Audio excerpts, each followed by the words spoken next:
পৃথিবীতে সবচেয়ে সহজ রেসিপি মনে হয় ভাজি রেসিপি। এর থেকে সহজ রেসিপি আর মনে হয় হতেই পারে না।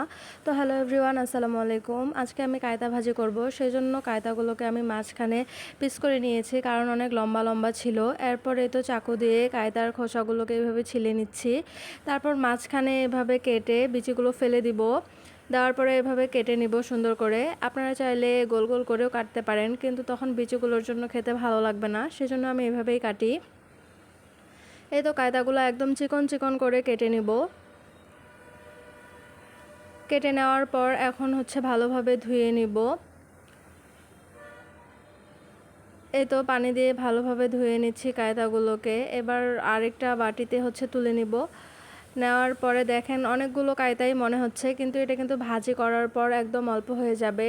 এরপর চুলার মধ্যে প্যান বসিয়ে দিয়ে সয়াবিন তেল দিব। দেওয়ার পরে এখানে পেঁয়াজ কুচি, রসুন কুচি আর বেশ কয়েকটা কাঁচামরিচ ফালি দিয়ে দিব।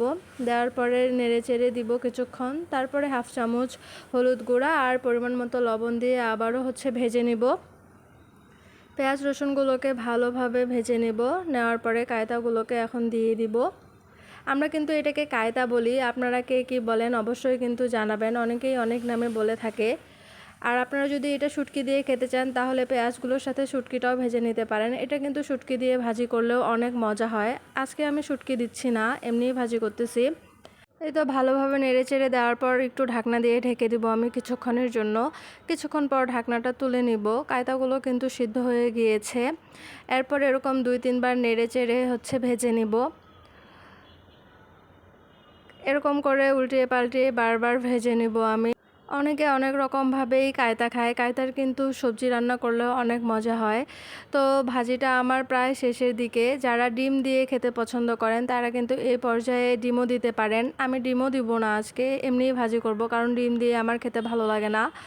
তো রান্নাটা আমার শেষ, এখন আমি বাটিতে নিয়ে নিব। ভাজিটা কিন্তু অনেক মজা হয়েছিল খেতে। আর আপনাদের সবার কেমন লাগছে আমার রেসিপিটা অবশ্যই কিন্তু কমেন্ট করে জানাবেন।